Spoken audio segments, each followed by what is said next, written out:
வணக்கம். சிதைக்க உணவை மருந்து மருந்தை உணவு. நமக்கு சளி பிடிக்கும் போது மூக்கடைப்பு ஏற்படும். மூக்கடைப்பு ஏற்படும் போது நம்ம அதை சரி பண்ணல, அது திறக்கல அப்படின்னா மூக்கு வழியாக மூச்சு விட முடியாமல் நம்மள அறியாமல் வாய் வழியாக மூச்சு விட ஆரம்பிப்போம். வாய் வழியாக மூச்சு விடும் போது காற்று வந்து டைரெக்டாக வாய் வழியாக போகும்போது த்ரோட்டில் இன்ஃபெக்ஷன்ஸ் வந்துடும். இன்ஃபெக்ஷன் பார்த்தீங்கன்னா காற்றுல உள்ள மாசுக்கள் எல்லாமே வடிகட்டுறதுக்கு மூக்கில் இருக்கிற மாதிரி நிறைய சின்ன சின்ன முடிகள் வந்து வாயில் கிடையாதுங்கிறதால காற்று அப்படியே உள்ளார போகிறதால த்ரோட் இன்ஃபெக்ஷன் உடனே வரும். அதனால இருமல் ஆரம்பிக்கும். இருமல் வந்துருச்சு அப்படின்னா நிற்கவே நிற்காது. அந்த த்ரோட் இன்ஃபெக்ஷன் குறைக்காத வரைக்கும் இந்த இருமல் வந்து உடம்பு வலியை கொண்டு வரும், லங் இன்ஃபெக்ஷன் கொண்டு வரும். அதனால் மூக்கடைப்பு இல்லாமல் சளி பிடிக்கும் போது பார்த்துக்கணும் அப்படின்னா என்னென்னலாம் ஃபஸ்ட்டு பண்ணலாம் அப்படிங்கிறத பார்க்கலாம். இந்த ஃபஸ்ட்டு கை வைத்தியம் வந்து 1 or 2 days மட்டும்தான் செய்யணும். அப்படி சரி வரலன்னா சித்த மருத்துவர் அன்னைக்கு மூக்கடைப்புக்கு என்ன மருந்தோ அதை சாப்பிட்டுட்டு அதுக்கு என்ன தைலமோ தடவிட்டு என்ன ஆவி பிடிக்கணுமோ பிடிச்சிட்டு அந்த மூக்கடைப்பு இல்லாமல் பார்த்துக்கிட்டாலே இந்த சளி வந்து ஜஸ்ட்டு மற்ற மருந்துகள் சாப்பிடாமே ஒரு வாரத்தில் அந்த வைரஸ் வந்து தானாகவே செத்துரும். ஸோ அதனால் நமக்கு எந்த பிரச்சனையும் வராது. இந்த மூக்கடைப்பு சரி பண்ணலாம் அப்படின்னா ஒன்றுமே இல்லை. அது சின்ன குழந்தைங்களுக்கு நம்ம என்ன பண்ணலாம் அப்படின்னா ஒரு 100 ml தண்ணியை மட்டும் எடுத்துகிட்டு நிறைய உப்பு போட்டுக்கணும், கல் உப்பு.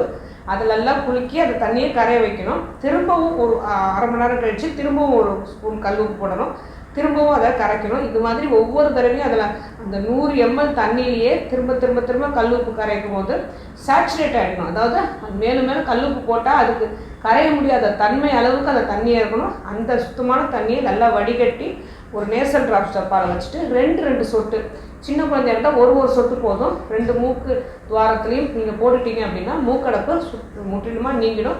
இந்த பெரியவங்க வந்து தாராளமாக ஒரு 3-4 சொட்டு கூட இதை வீட்டில் செஞ்சு வச்சுக்கிட்டோம் அப்படின்னா யூஸ் பண்ணிக்கலாம். ஆனால் இதை வந்து 1 மாதம் வரைக்கும் சேமித்து வைக்க முடியாது. அதுக்கப்புறம் வேறு தான் புதுசாக நம்ம செய்யணும். இந்த உப்பு கரைசல் தண்ணியில் மேக்ஸிமம் உப்பு கரைச்சி அந்த தண்ணியில் அதிகமான அதுக்கு மேலே உப்பு கரைக்க முடியாத அளவு இந்த தண்ணியை வந்து நம்ம யூஸ் பண்ண ஆரம்பிக்கணும். அடுத்தது கண்டந்திப்பிலி, வால் மிளகு, சாதாரண மிளகு, அதுக்கப்புறம் சுக்கு, சித்திரத்தை இது எல்லாத்தையும் நல்லா பொடி பண்ணி வெள்ளை துணியில் வந்து கட்டிட்டு நீம் ஆயில் அதாவது வேப்பனையில் நல்லா நினச்சிட்டு இதை வந்து எரிய விடணும். எரிய விடும் போது நல்லா கொழுந்துக்கிட்டு எரிஞ்ச பிறகு அதுக்கப்புறம் அணைச்சிக்கும் போது நல்லா ஒரு புகை வரும். இந்த புகையை வந்து நல்லா முகர்ந்தோம் அப்படின்னு வச்சுக்கோங்களேன், மூக்கில் உள்ள துவாரங்கள் எல்லாமே அடைப்பில் எல்லாமே வெளியேறி அடைப்பு முற்றிலுமாக நீங்கி மூக்கு வழியாக நமக்கு மூச்சு விடுறதுக்கு சிரமம் இருக்காது. அதுக்கப்புறம் என்ன பண்ணலாம் அப்படின்னா நிலவேம்பு குடிநீரோ கபசுர குடிநீரோ கண்டிப்பாக குடிக்கணும் அப்படிங்கிறது தெரியும். சளி பிடிச்சாலே கொஞ்சமாக குடிக்க ஆரம்பிச்சிடலாம். அதுக்கப்புறம் அதை கஷாயம் குடிக்கும் போது அதை நல்லா எரிய விடுறோம் இல்லையா, கொதிக்க விடுறோம். அடுப்பில் வச்சு கொதிக்க விடும் போதே நல்லா குழிஞ்சி மூக்கையும் வாயும் நல்லா திறந்துட்டு நல்லா மூச்சு இழுத்து விடும் போது கண்களும் மூடிக்கணும். நல்லா மூச்சு நல்லா இழுத்து விடும் போது மூக்கு துவாரங்கள் எல்லாமே அந்த அடைப்பெல்லாம் நீங்கி நல்லா திறக்க ஆரம்பிச்சிடும். அதுக்கப்புறம் நம்ம கொஞ்சம் கொஞ்சமாக நம்ம மூச்சு விட ஆரம்பிச்சிடுவோம்.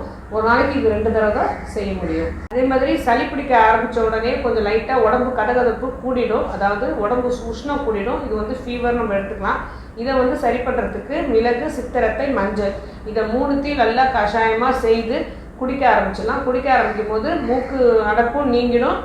அது மாதிரி உடம்பு கதகதப்பும் குறைஞ்சிடும். அப்படி இல்லைன்னா நம்ம என்ன செய்யணும் அப்படின்னா சின்ன குழந்தைலேருந்து பெரியவங்க வரைக்கும் உடம்பு கதகதப்பு போகிறதுக்காக நல்ல ஒரு டர்க்கி டவலோ காட்டன் டவலோ எடுத்து நல்லா ஜில்லு தண்ணியில் நினச்சிட்டு அதை நல்லா பிழிஞ்சிட்டு நெத்தியில் வந்து நல்லா போட ஆரம்பிக்கலாம்.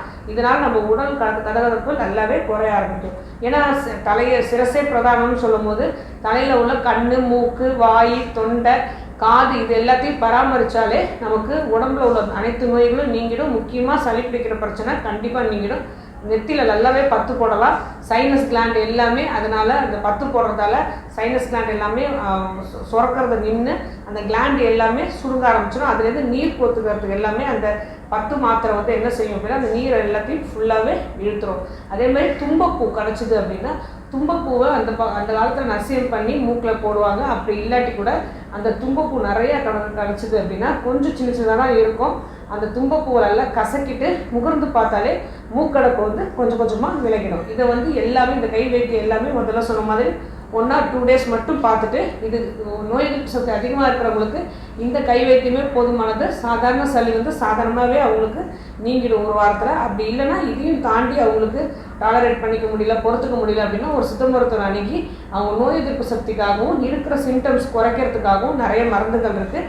இதை வந்து எந்த சைட் எஃபெக்ட் இல்லை அப்படிங்கிறத நம்ம இப்போ கொரோனா டைமில் எல்லாருமே தெரிஞ்சிருப்பாங்க. இப்போ நிறையவே அவேர்னஸ் வந்துருக்கு. சாதாரண சளி ஜுரத்துக்கு கூட சித்த மருந்துகள் இருக்குது. சாதாரணமாக ஒரு 1 வீக் சாப்பிட்டாலே அடுத்தது அடிக்கடி அந்த சளி பிடிக்கிறது இருக்காது அப்படிங்கிறது எல்லாருக்குமே தெரியுது. சித்த மருத்துவர் அணுகி அதுக்கேற்ற மருந்துகளை நம்ம சாப்பிட ஆரம்பிக்கும் போது உடம்புல நோய் எதிர்ப்பு சக்தி ஆரம்பித்து அவன் உடம்புல வந்து இருக்கிற பிரச்சனையும் சரியாயிடும். சீக்கிரம் அடிக்கடி நமக்கு சளி பிடிக்காமையும் ஜுரம் வராமையும் பார்த்துக்கலாம்.